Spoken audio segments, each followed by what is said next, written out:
วันนาบี26ก็สวัสดีเอาใหม่ก็สวัสดีมนุษย์โลกทุกคนด้วยนะครับก็เกมเดิมแก๊งฟลาเวกัสพาร์ทที่2แล้วนะครับต้องทำภารกิจทั้งหมดแล้ววันนี้เราจะไม่ทำภารกิจแล้วนะเดี๋ยวเล่นนะนี้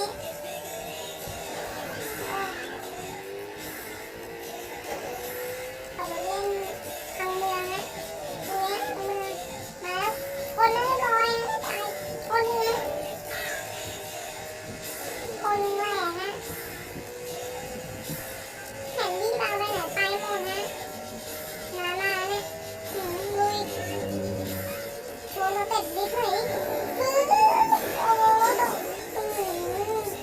กน้ำแหมดิบซีนี่อันเลยเจอ2 แสนแล้วนะดีฮะ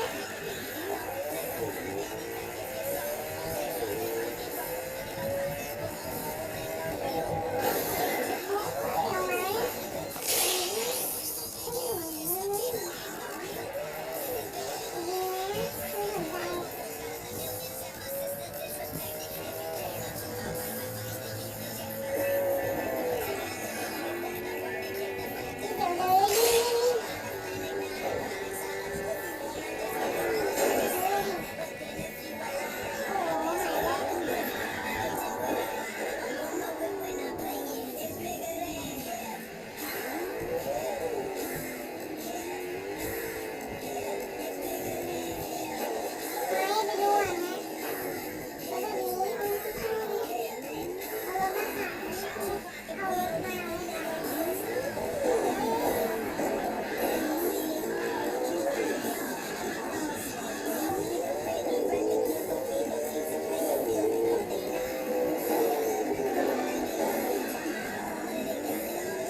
ขอหารถแป๊บนะ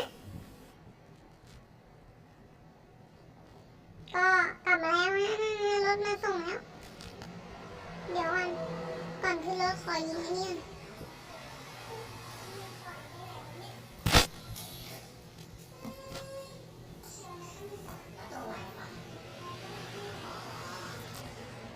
ได้เลยไม่ได้เลยเร็ว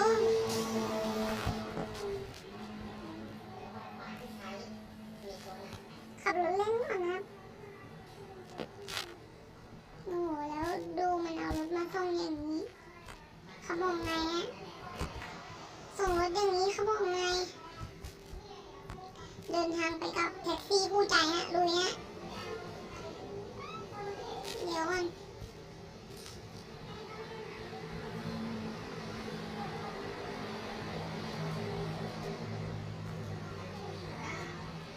ลุยสิไปเอารถคันนั้นมาแท็กซี่คู่ใจไม่เอาละเอานี่ดีกว่า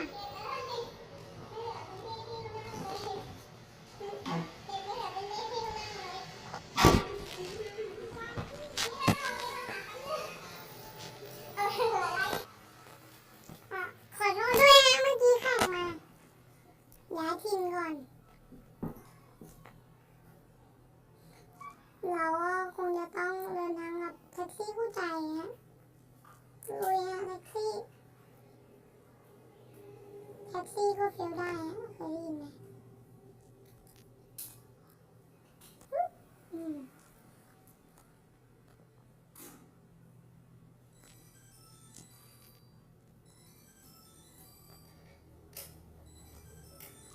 เราจะเอา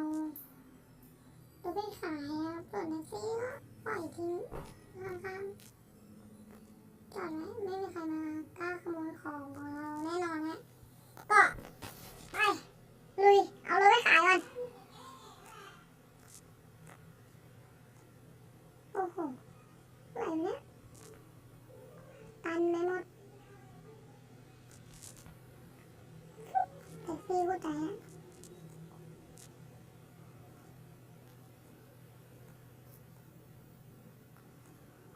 เดียวน้อยฮะ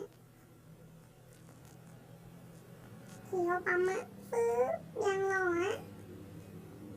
ปั๊มระเบิดไหมสวยฮะเอาปืนยิงรถตู้ปล่อยขอโทษครับไม่ไหวฮะ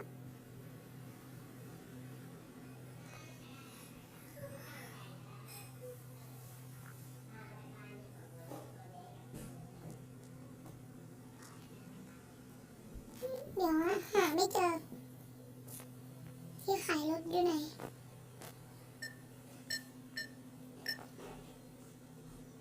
เฮ้ยผิดเราจะไปตรงจุดขายรถตรงนี้ลุยฮะ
นี่ครับกลับแล้วรถเราก็มาส่งแล้ว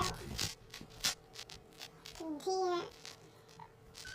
แบบขึ้นรถฮะถอยฮะถอยโอ้โห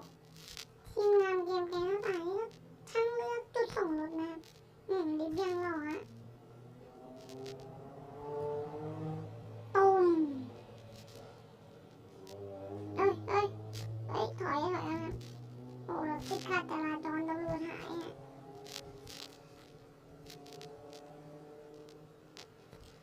ฮะเอาอีกแล้วมาบิดลูกอีกแล้ว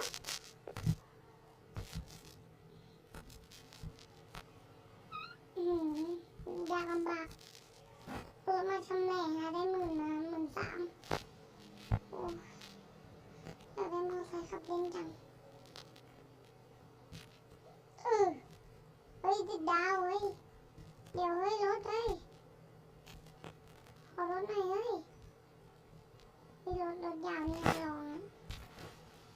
รถยาวเนี่ยเอาคันนู้นโอ้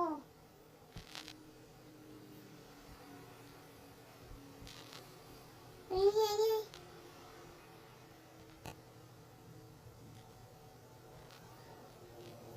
โอ้แท็กซี่หัวใจหายอ่ะโอ้เช้าแล้วเฮ้ยลงมาขึ้นรถก่อนเลยยืมรถหน่อยพึบกับผู้หญิงก็ยังรุนแรงสุภาพบุรุษมาก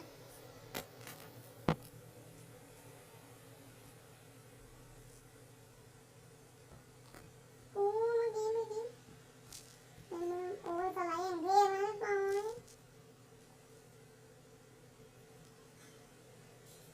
โอ้ตำรวจมาโอ้สีแดงนั่นอยากได้สีขาวนั่นเลยโอ้รถเรียบร้อยรถพังโอ้2 ดาวแล้วหนีมัน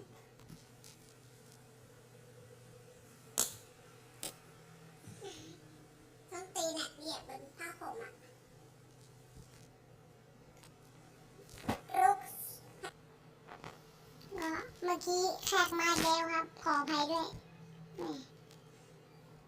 เมื่อกี้เจอรถมอไซค์เยอะอยากได้มอไซค์ครับเมื่อกี้แขกมาไล่จี้มอไซค์เนี่ยหามอไซค์ครับมายกล้อโอ้เรียบร้อยฮะก่อนได้มอไซค์อุ๊ยยังหนีตำรวจไม่ได้ยังหนีตำรวจได้เจอนะบ่ายก็ได้รถใหม่มาแล้วฮะหนีตำรวจเสร็จก็ไปหารถสักแป๊บหนึ่งก็เลยใช้นึง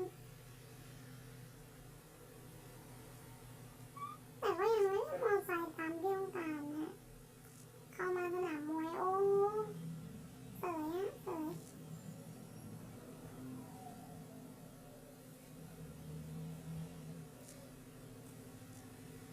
หามอไซค์เนี่ยโอ้ยติดดาวเยอะอะไรฮะตำรวจ1 ดาวหนีง่ายอยู่แล้วฮะโอ้คนจะหนีตำรวจจากรถคันนี้เลยว่ะไปได้มอไซค์แล้วเรียบร้อยตำรวจหาย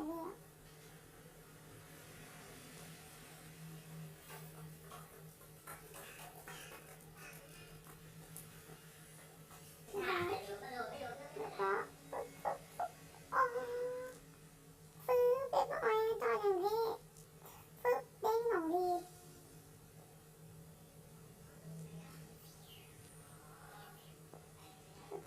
แล้วโอ้ไม่ยกมันไม่ยกครับวืบโอ้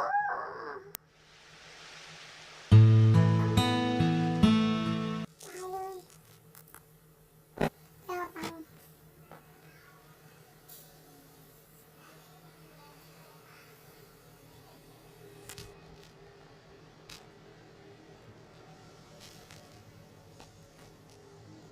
ก็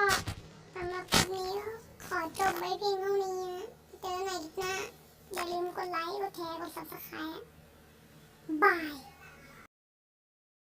อย่าลืมทำกันนะคะ